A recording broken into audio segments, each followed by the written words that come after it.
Good morning. As mentioned, I'm Todd Cotton, the Acting Commissioner for the Alabama Department of Senior Services. And this morning I have the privilege of introducing our featured speaker, the Assistant Secretary of Aging and ACL Administrator. Lance Robertson was appointed to serve as Assistant Secretary for Aging and ACL's Administrator on August 11th, 2017.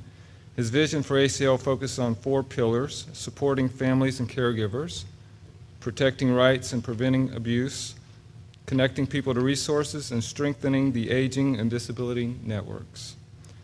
His leadership in the fields of aging and disability began in Oklahoma, where he served for 10 years as the Director of Aging Services within the state's Department of Human Services.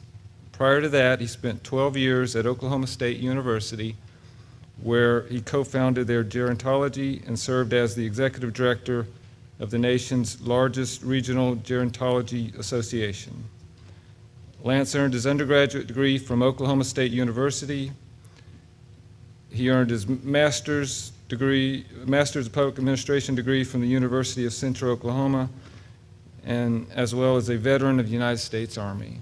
So please join me in welcoming Mr. Lance Robertson.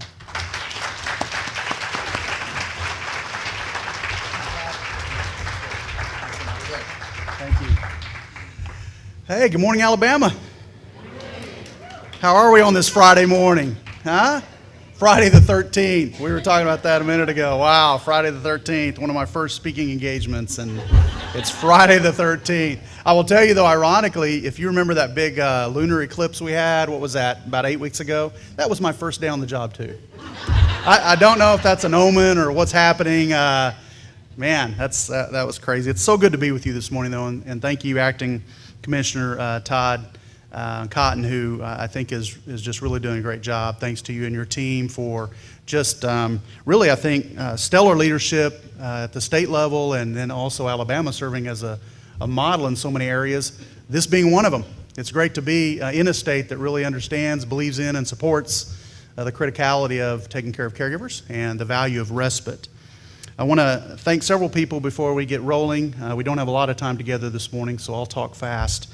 I want to thank Jill. Jill, I don't know if Jill Kagan's in the room, but no, right there in front. You know how that goes. You scan the room and she's right there. Jill is a national leader and pioneer, as all of you know, in this area, and I'm so grateful that Jill and her team run our ARCH National Respite Network and Resource Center. I don't say our. I don't say it in ownership way. I say it collaboratively. They are a technical assistance partner through ACL, and we're just honored to have such good leadership out of that, and for her to coordinate this conference, this annual event, and then certainly with the state of Alabama for hosting it. I want to also really, again, just express my thanks to Cheryl Smith, and I think Cheryl's in the room as well. Did she leave? There's Cheryl. So, and as all of you know, I didn't know she was the MC as well, hostess with the mostest. Cheryl, of course, with the Alabama Lifespan Respite Network, who has been a critical partner in developing the Lifespan Respite program here in Alabama. And then certainly my thanks to all in the room who are Lifespan Respite Coalition members and program administrators. As we all know, the Lifespan Respite program is making services available to more people across the lifespan, and without your leadership, commitment, dedication, and support, we just wouldn't be here today. So again, thanks to all of you, and I'm glad that you got to spend a little bit of time earlier in the week with a couple of our colleagues at ACL. Of course, Victoria is outstanding. Victoria runs for ACL our Lifespan Respite program. And then I think it was Tuesday at the grantee session, you got to meet Heather Minnie, who Dr. Minnie is really in charge of our data gathering capacity relative to this program and some other things. And don't you always love it when those data people stand up and talk to you about things that they love, which I'm not a data person, although I really do understand, appreciate, and value the importance of good data. But so glad that both Heather and Victoria were able to be here. And certainly if there's anything we can do moving forward, we are going to keep a close pulse on the great things you're doing, but we hope to hear from you regularly. And I know that's a priority for Victoria, who, like I said, runs our program. So thanks for being here. And I know it's been a long week, hopefully a great week. What a great destination. I had a chance to walk around this beautiful part of Alabama and took a bunch of pictures. I didn't know that Huntsville had such great history. So and now great people. Who would not love Representative Hall? Oh my gosh. I only met her about 10 minutes ago, and I want to adopt her. She is great, and what a strong supporter of what you do. So, again, thanks for being here, and I hope it's been a great conference. I looked over the program despite only being able to be here briefly, but just a lot of great different breakout sessions. Really proud of the support that this conference has, thanks to the work of Jill and many others, when it comes even to congressional support. As we talked about, and as we'll reinforce here in a moment, this is an issue that really stretches across both aisles. This is a bipartisan sort of issue, as we all know. So glad that you had multiple members of Congress weigh in and kind of support this important effort, and glad for that, and I hope that continues. Matter of fact, we need more of it. So again, great to be here and great to be with all of you. In the limited time I have, I'm only going to be able to talk for 25 minutes or so. And I just want to do quickly 4 things. First of all, I was asked to tell you a little bit about myself. Being a modest guy, that's hard to do, but it's important, being 2 months into this job, that you get to know a little bit more about me as I strive to get to know more about you. I also think it's important that in my leadership role, you can depend on me, not just who I am professionally, but personally. It's good that you get to know a little bit about me, so I'll share a couple of insights. You can Google for whatever else you're interested in knowing.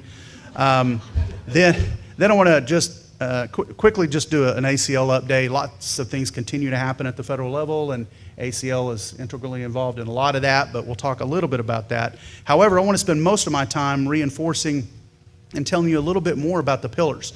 Todd mentioned those in the introduction, and again, with any new administration comes that question of what are your priorities? So I laid those out early for the members of Congress who voted on my confirmation, and we'll talk about that for the majority of our time, and then kind of close with a bit of a challenge to you, because I think any good conversation like this needs to end with the ability to just be honest and say, here's what we need, here's how we can advance the cause. So that's kind of where I think we'll end. Okay, so quickly about me. Born and raised in the great state of Oklahoma. I think Oklahomans can relate quite comfortably with Alabamans. My only experience and by the way, football states, right? Football states. And when you go to D.C., guess who doesn't really care about football? People in D.C. So I'm constantly trying to start college football conversations that go nowhere. But yeah, baseball's big. Did the Nationals win last night? Did anybody watch the game? They lost. Oh, okay. All right. Well, anyway, again, just so glad to be amongst a state that loves football. And I will tell you, the only Alabama game I went to, Oklahoma State won. It was Nick Saban's first game. It was a bowl game, and Louisiana, and we won that game. So as long as we don't have to play them again, I think we'll be in great shape. Raised by my grandparents. Again, my bio often includes that because I think that's important to recognize, to understand. It certainly galvanized my commitment to doing all that I could in the field of aging. Loved dearly my pawpaw and Gigi. I know we all have special names for our grandparents, and had an opportunity to serve as their caregiver 3 different times. So we'll talk about that here in a second as well. Professionally, as all of you are aware, according to, of course, the bio, August 11th was the day I was sworn in as the ACL Administrator and Assistant Secretary for Aging, and really considered it such a great honor, having served 10 years as the State Aging Director in Oklahoma, and really just willing, once the Trump administration took the helm, to step in and contribute whatever I could to the ongoing success during a very critical time for the aging and disability networks. Went through, and I know maybe a few of you watched that confirmation hearing, which was interesting. If you've ever been aware of that process, you go to the hearing, which is an excellent opportunity to publicly talk a little bit about the issues. I was part of a panel. Surgeon General was on there, our emergency response person, 5 of us total, and a 2.5 hour, 3 hour sort of hearing, and I got 2 questions. Only 2 questions, right? So the first thing that people started to ask is, oh my gosh, the Senate doesn't even care about aging issues and disability issues. And actually, it's not true, because what you may not know about the confirmation process is you get to go spend time one-on-one with each senator on that committee. So the 2 questions you saw me answer really translated into about 200 questions that I answered with each senator. But I will tell you, I walked away from that process incredibly encouraged. And it's mainly because, as we talk about the pillars, there wasn't a single senator that I spoke with that did not agree with the importance of taking care of individuals in need, older, or individuals living with a disability. So again, just a great opportunity, I think, to start off that relationship on the right foot. The other thing too, and I think Todd could confirm this as well, in our roles, traditionally and through statute called the state aging director, at least half of the individuals we served in Oklahoma through the programs we operated were individuals living with a disability. So stepping into ACL, where we have that dual charge, that was not as unfamiliar for me as many people thought. But again, working in the disability arena is important, and I know it impacts your world as well. Oklahoma, just again, relevant to this conference, Oklahoma really has been a leader, I think, in lifespan respite programming. And in 2000, we were one of the first states to develop our program, and really had, in many ways, been a model from that point forward. We were also the first state to sign the CARE Act and do some other things that were very specific to supporting caregivers. So I'm very comfortable being with you today, very comfortable talking about the importance of the issues that we all hold so dear. Shifting then, I want to talk to you just a little bit about the Administration for Community Living. I'm assuming many of you in the room are grantees. Very good.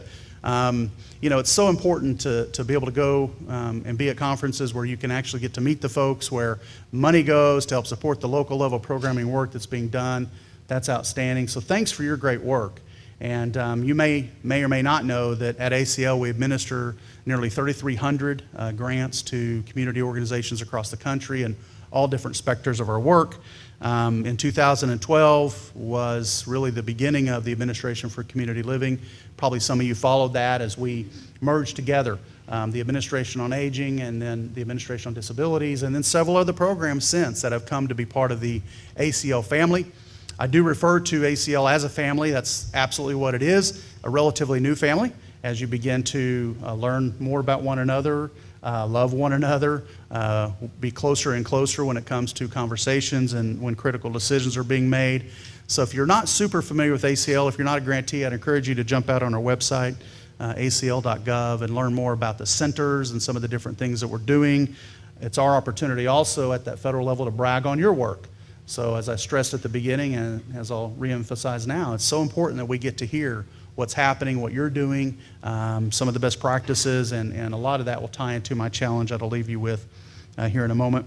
One thing you may or may not be aware of is that at ACL, about $161 million of our dollars actually fund 3 programs that support caregivers.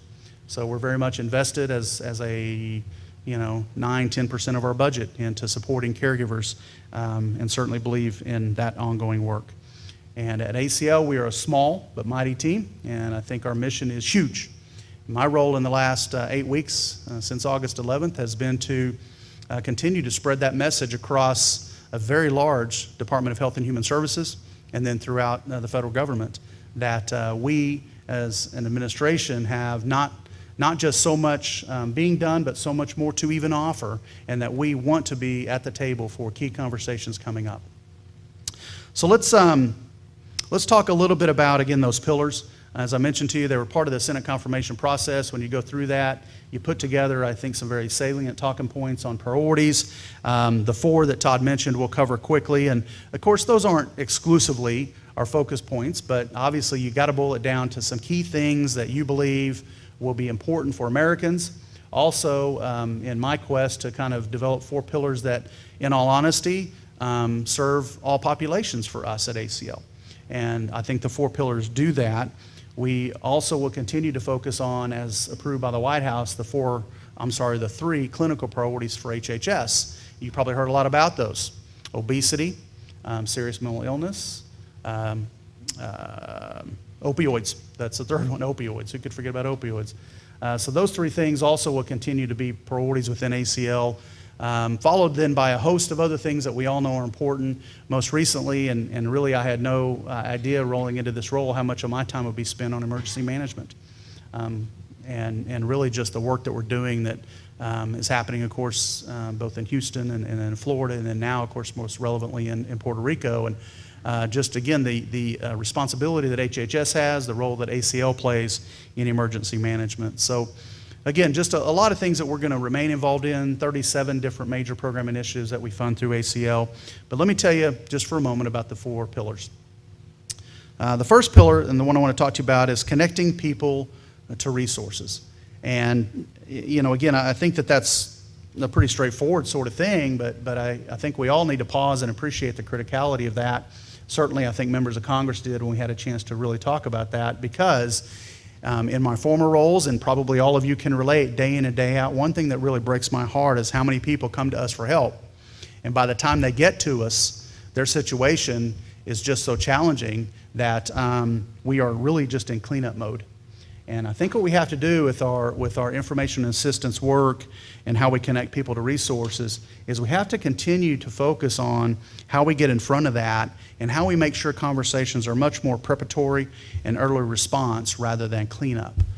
So I think that's a big part of that particular initiative.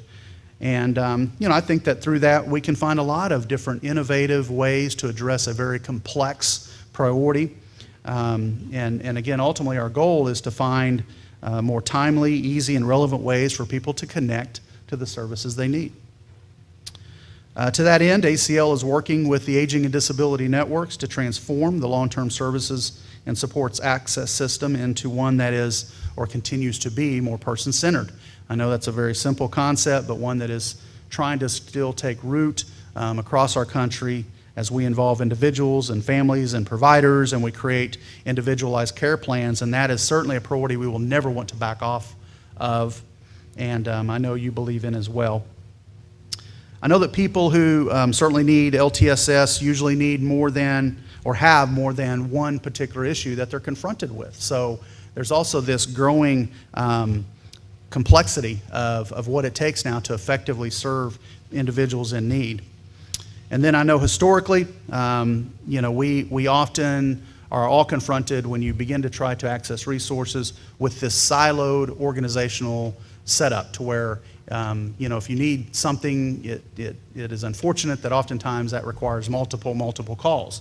So as we begin to tackle, again, taking access to information to the next level, I think it's that multifaceted approach that we have to really understand and embrace and fund, and that again is where I think our congressional leaders come into place. Because again, we're talking about just this service modality, the timeliness, the person-centeredness commitment, multiple different service requests from individuals who we serve, and then how we connect the dots with all the different various federal agencies. So at ACL, we're also working, of course, with the national network that we have in place, most commonly recognized as No Wrong Door.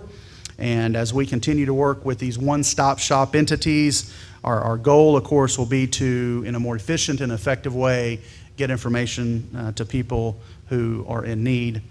And I can tell you that we're not the only agency that considers this a priority, thankfully, and we're working very close with CMS, the Veterans Administration, other federal agencies who see this as a priority and understand the value of it.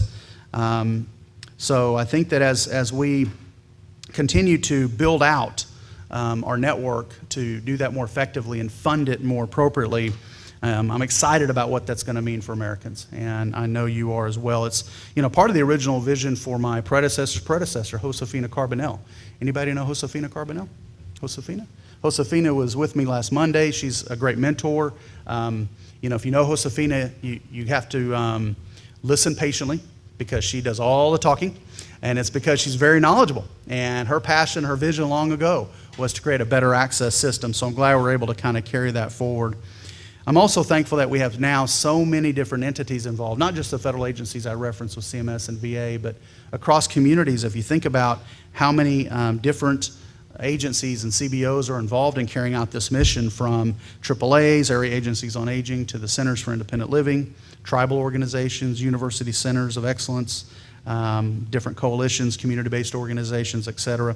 There's just such power and reach if we can really centralize that effort in a way that makes sense and, again, is the most cost-effective. Excited to hear some of the stories about the work also on the assistive technology front. I think at ACL that's a big and new priority for us to continue funding, and how we link that together on this INA side as well. And I think in wrapping up thoughts on this first pillar, as we develop these systems, I'll call them, it's so important that we migrate, again, from that more reactionary approach to how we serve people to one that is proactive, visible, nimble, and evolving. And that's why I think at the federal level we continue to really emphasize to decision makers how we are migrating from really kind of siloed and individualized systems to a much broader system with greater impact, greater data tracking, greater return on investment, and that's important for those reasons and for so many others. So I know when people like Heather show up and really stress how we got to continue to track our work, there's a real outcome to that, as you can imagine. I know when we go and visit with the funding agencies, certainly OMB and some of the others, it's what they ask. So while we're asking you for that, understand there's an end result, and that end result is us trying to gain better support for the great work that you do. I know we recently also released a new round of grants, and I know some of the grant recipients are in this room. I wish we had more money and could have funded everybody that applied, and certainly we're going to continue to make that a priority. The second pillar is strengthening our networks, and really, again, what I mean by that is emphasizing how uniquely positioned our aging and disability networks are to provide services across the continuum of care, and how that is a real opportunity moving forward. As we look at conversations around healthcare and issues that are just growing in their complexity, so often we as a network have not been at the table for those conversations, and yet I believe we ought to be. I believe we have a lot to offer, and that's why I think as a second pillar and as a priority for us, when those conversations happen, we need to be able to advance as an option the use of our networks. Again, we have great networks on both the aging and disability side that as some of those conversations again begin to occur, we need to be able to celebrate and honor and put forward the ability of our networks to fill some of those service obligations. Now, what that will mean is for us to do that, to not overpromise and underdeliver, we have got to continue investing in our business acumen work. So at ACL, we're going to continue to make sure that that is a priority. And, I've got several examples most recently of our work on the Veterans Administration side of the house. Anybody in the room working with the Veterans Direct at HCBS? A few of you? Yeah. That's a program that now has been in place for, 3 or 4 years, depending on what state you're in and the maturity of some of those programs. But in talking with VA leadership, there's such an opportunity as they want to grow and expand VDHCBS, worst acronym in the world, by the way, that we really are already in a position of fulfilling a lot of those service obligations, and there is no need for the VA to stand up a network to do the sort of care provision that we can do already. So again, an example, just one of many of the sorts of things we can do, and I think that our work with VA will stand as an example and a testament of that. For the sake of time, I'm going to move on to the third pillar, which is protecting rights and preventing abuse. And I think early on in the Senate confirmation process, I called that, elder abuse prevention, which of course was not intended to be specific, but resonates well in Congress. But I think for our conversations, it's really about protecting rights and preventing abuse. I think far too many older adults and people with disabilities are abused, neglected, and exploited. I think also in those conversations we help people understand the growing variety of what abuse looks like. It's not just the physical, financial sorts of exploitations we see. It really now has become just so much more complex and so much more devastating to individuals and their families who are impacted by that. So our goal, of course, is to continue to work on the prevention side of it and to really stress early intervention. Had an opportunity to talk to my grandmother last week who described for me a situation that was happening with her brother that was clearly abusive, and had an opportunity as the Assistant Secretary to say, "Grandma, we have programs in place that can really help with this, so thank you for calling me." And I think it, again, is important for all of us to recognize that. So let me then just jump. I saved the best for last, of course. The fourth pillar is supporting families and caregivers.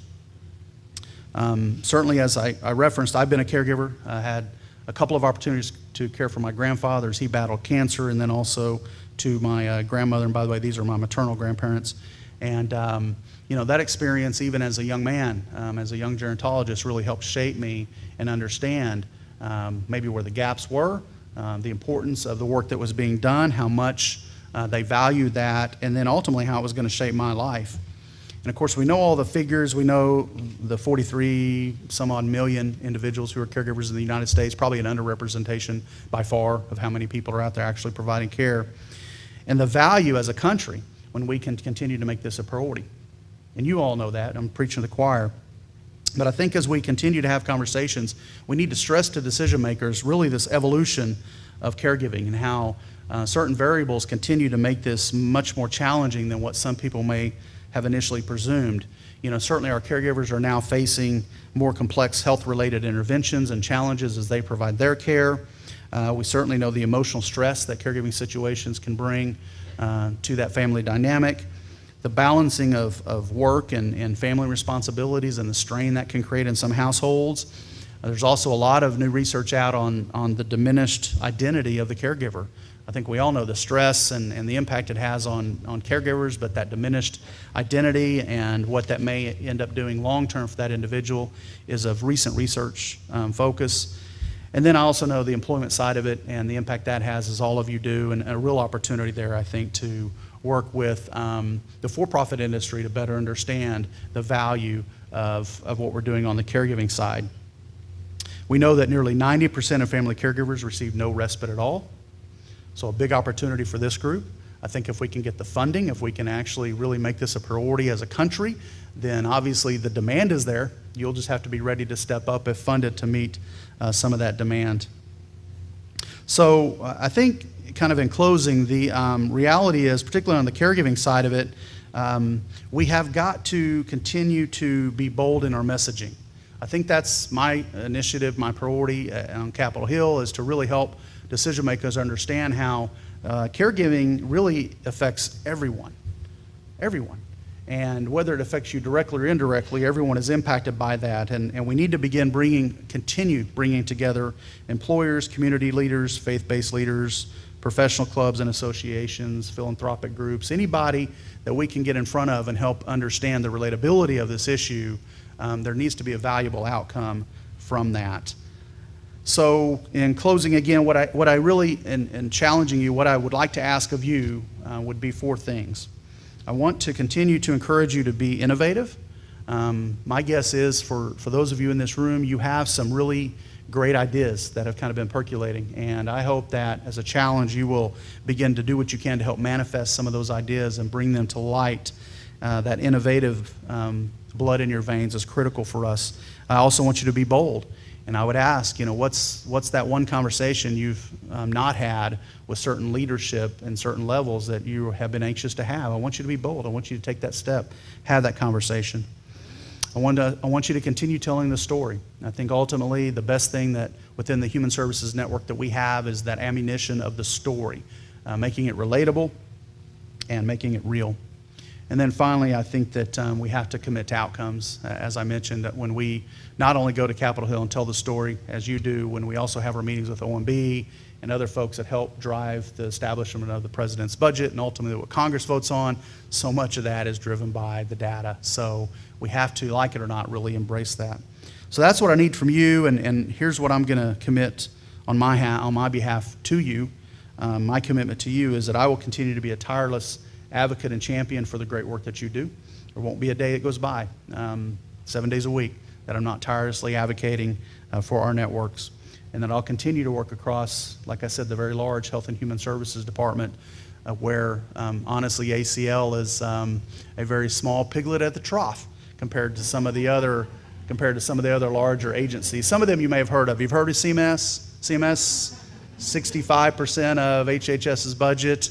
A variety of other partners within HHS. We have got to make sure that we are present, and that is my commitment to you. And not only within HHS, but thirdly, my commitment across all the federal government to make sure that our interests are well represented, whether that's with the VA, DOL, and a variety of other federal agencies. And then like you, I will continue to tell the story. So I think what Victoria and I'd like to have is, anytime you have some great things to share, we want to know about that. So much of the information that you find on the ACO website and what we provide in our technical assistance is generalized because we have such a broad group of grantees and all sorts of different things we need to make sure are covered. But it's that community level, specific sorts of examples of great things that are happening that we do want to hear about. So please continue to share all of that. So I think then that, in a very rapid way, kind of wraps up what I was going to share with you today. I wish I had more time with you, and if I can just leave you yet again with the key point that I want to make, and that is thank you for the great work that you do, for the commitment that you have each and every day. Think about all the lives that you touch and how great our country is because of you. So I'm honored to be here, and it's an honor to work with you and represent your interests in D.C. So thank you very much, and I think we have just a couple of minutes for questions, if you have any. I have to ask. I'm from the great state of Maryland. Okay. The Adams, and I want to say thank you for this prevention because I actually am the state administrator for Adult Protective Services. Okay. Plus the lifespan risk grantee. So thank you. And I want to say, come to Baltimore. We'll take you to a Ravens game because our football rocks. Really, truly. Awesome. Thank you. Our secretary for the Department of Human Services would welcome you. The secretary of the Department of Aging would welcome you. So please come to Maryland and have a visit with us. Thank you so much. All right. Very good. Thank you. Yeah. All right. An invite on the table for Maryland. Who can top it? Got a Ravens game at stake here. No, seriously. Any other questions, thoughts, comments? Okay, great. I'm going to let you get on with your conference. Thank you again so much. It's been an honor to be with you today.